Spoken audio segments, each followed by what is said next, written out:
Very good evening, everyone. So we are going to a brand new chapter, which is chapter 2, where we are going to study reaction kinetic here. All right. So when we talk about reaction kinetic, we are going to study how fast or how slow can a chemical reaction take place measurably in the terms of rate of reaction. So what is actually rate of reactions? So rate of reactions, when we talk about rate, we talk about time. Okay. So when it comes to a certain chemicals reactions, so you have reactant form product, okay? So the time taken for the changes, the rate of reaction is measured from the time taken when the concentration changes against the changes in times in here.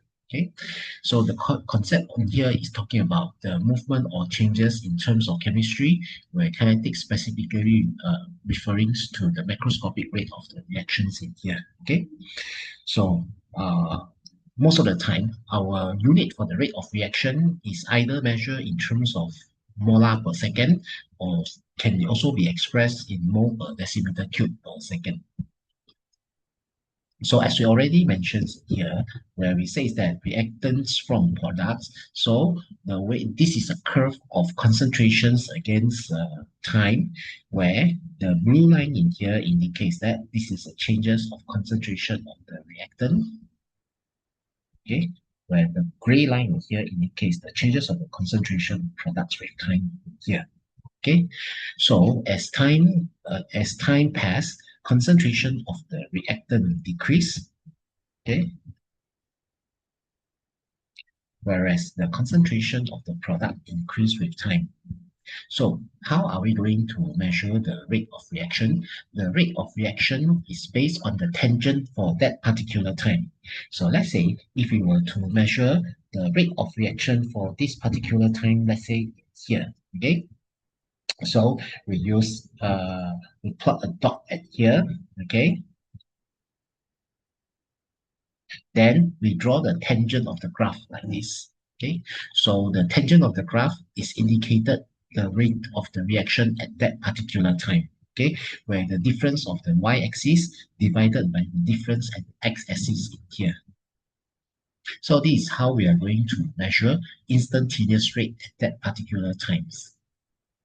So other than that, we are also going to see that in here, where at time t equals to 0, so we can measure the instantaneous rate at time t equals to 0.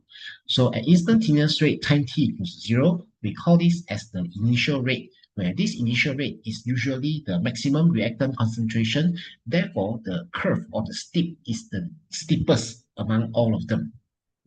So as time passes, you will notice that the steep will eventually decrease with time. What does it try to say in here? So it tries to say in here that rate of reaction decrease with time. So what else? In here, we can also see that the gradient in here for the concentration of for the rate of reaction for the reactant is negative curve. Okay, so the rate for the reactant is a negative gradient, where the rate of the product is the positive gradient.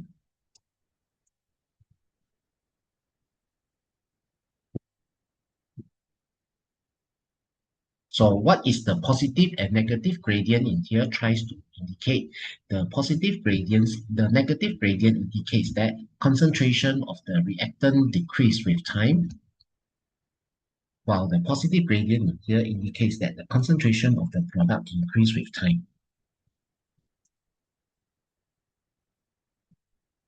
Okay, however, nevertheless, the rate of reaction still decrease with time, regardless of the reactant or the products here. Okay. Okay. So we are going to go into the foundation rule of the kinetic chemistry, where we are going to have a look inside what we so-called as kinetic molecular theory. Okay, so it is to believe that a chemical's reaction only occur as a direct result of physical collision between the particles in here. So kinetic theories can be described in two different theories, namely collision theory and also transition state theory, where collision theory focus on the mechanical frequency of the molecular heat over time, whereas a transition theory focus on the precise energy and structural changes during the split second of the impact here.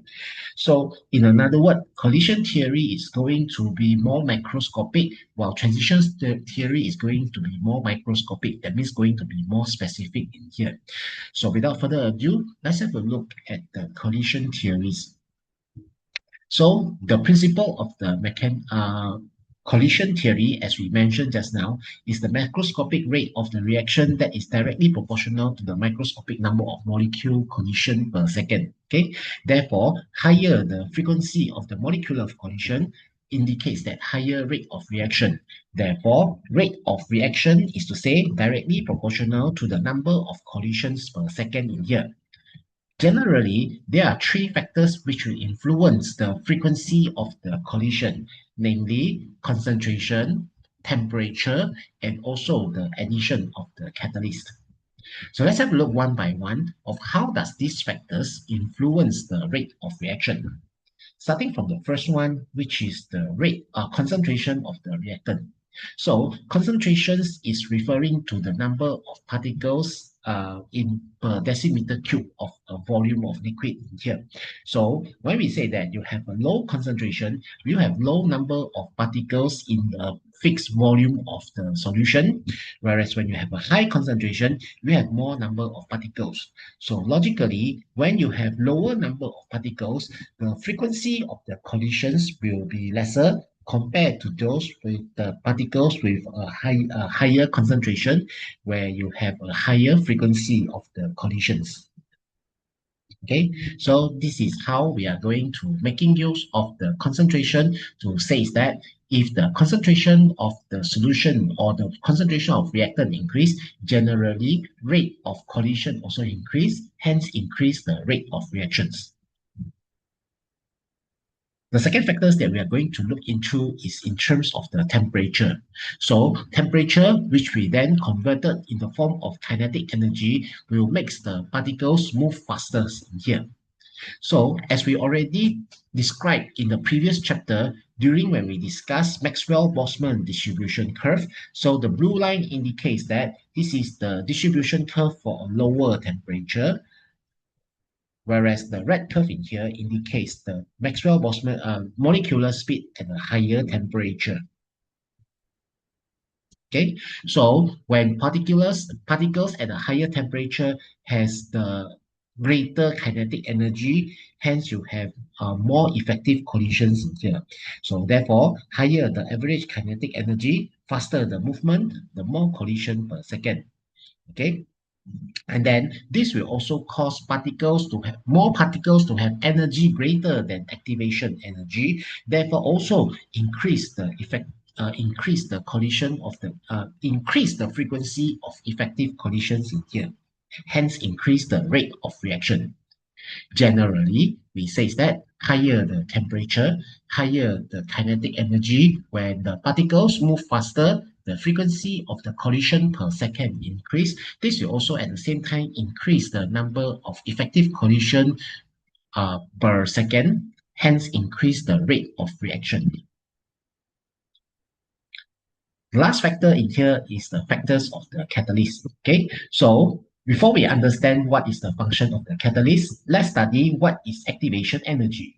And activation energy is the minimum energy required for reactions to occur in here. So activation energy is usually labeled from the reactant's energy level to the peak in here. Okay, so this is the activation energy of uncatalyzed reaction. I use different color to symbolize it. So since this is blue color, so I'm going to use this. So this is the activation energy for the uncatalyzed reaction, whereas this is the activation energy of the catalyzed reaction. Generally, activation energy is like a high jump. Okay, so imagine when the reactant wanted to jump from the reactant to become product. If you have a higher kinetic energy, you require more effort. That is why it is harder for particles to become a product when they have a higher kinetic energy compared to when reactants want to form product with a lower activation energy in here. So catalyst in here function is to lower the activation energy by providing an alternative pathway with a lower activation energies in here. In terms of the Maxwell-Boltzmann distribution curve, so when we have the kinetic energy is lower, so this is the activation energy of uncatalyzed reaction. Whereas in here, where this is the activation energy for the catalyzed reaction. So when the activation energy is lowered, you shall have more energy with more particles with energy greater than activation energy, hence increase the rate of reactions in here. Okay. So as a conclusions, where there are three factors that will influence the rate of reactions, where you have concentrations, temperature, and also catalyst. So concentration and temperature will increase the frequency of effective collisions, hence increase the rate of reaction, while adding catalyst has no effect on the frequency of effective collision. However, the concentration will not causing the energy to have will not cause more particles to have energy greater than activation energy, while temperature and also catalyst will cause more particles to have energy greater than activation energy. So regardless, all of them will increase the rate of reactions in here. Okay, so these are the first factors that is described inside this kinetic molecular collision theory, which is the particles must collide in order to react. Then the second postulate goes by the second rules in here, where you must have a collision which is effective. So an effective collision is to describe as particles collide at the correct orientation. Particles collide at the correct orientation. So when you have the particles collide at the wrong orientation, so imagine this is a wrong orientation. So when particles collide at the wrong orientation, so there will be no chemicals reaction take place. While when particles collide at the right orientation, so when they collide at the right orientation, particles will start to react effectively, hence form the product in here. So this is the second postulate. Particles must collide at the right orientation. And finally, the last factor is the particles must collide with a sufficient energy called as the activation energy, as I already described there just now. So this is the first theory where we have already discussed about the collision theory. The second theory that we are going to discuss in here is what we call as the transition state theory. So a transition state theory is going to be a little bit more specific in here, whereas the transition state theory concentrate on the heating-fitting process occur in between the reactant and product. So it isolates the exact energy and intermediate structural changes occur at the precision frozen microsecond of the impact in here. In another word, we are going to look into details of how the formation of a certain intermediate during a chemicals reaction that will help to speed up the rate of reactions in here. So the main key points is where, okay, let's say we start from the reactant A react with BC, okay, and at the end we know that finally A and B react and form C as a single single product in here. So what happens in between them? It may be at first, okay, B and C first broken to become BC first, okay, or there may be possibility that A collide with the B and C. So when collide with the B and C, they form what we so-called as an activated complex. And eventually, since the forces between A and B or the bonding between A and B is stronger, so that is why A form a new covalent bond with B, and finally deserted the C alone is in here. So this phase in here is what we call as the transition state phase, where we are going to look microscopically into how does this intermediate is formed during a chemicals reactions in here. So in the intermediates in here, this is where the peak inside the energy profile, where the intermediate here form is highly unstable. So the product form will depend which bond is stronger. So from the example just now, we said A and B has a stronger bond compared to B and C. So that is why it finally breaks into the A and B plus C. So transition state usually occur at the peak of the activation energy, where this is the places the unstable intermediate will finally form in the final phase before breaking them into the products of A, B, and C. Okay, so this is what the transition theory is all about. Okay.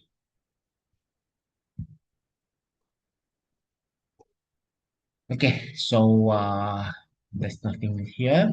Okay, and finally, what are the differences between the collision theory and transition state theory?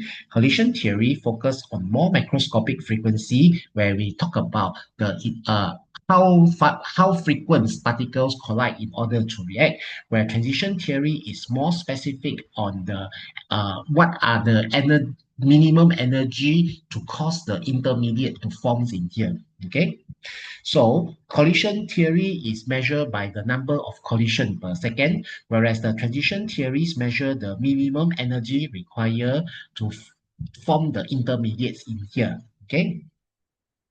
Okay, so what are the limiting factors that will limit the collision theory is the spatial orientation, where based on the three postulates in here, we can see that particles must collide in order to react. Particles must collide at the right orientation in order to react. And finally, you must have a minimum amount of energy to collide in order to react, named as the activation energy. So if the orientation is wrong or the energy is not enough, reaction cannot occur. Okay, whereas a transition state theory's limiting factor is the formation of the activated complex. So if an activated complex is formed easily during the transitions, that means that we will have a faster rate of reaction. So this can be assisted if the activation energy is lowered. Okay. All right, so with that, this is the introductions towards the kinetic theory, and we shall continue on with another subtopic tomorrow. So thank you very much. That's all.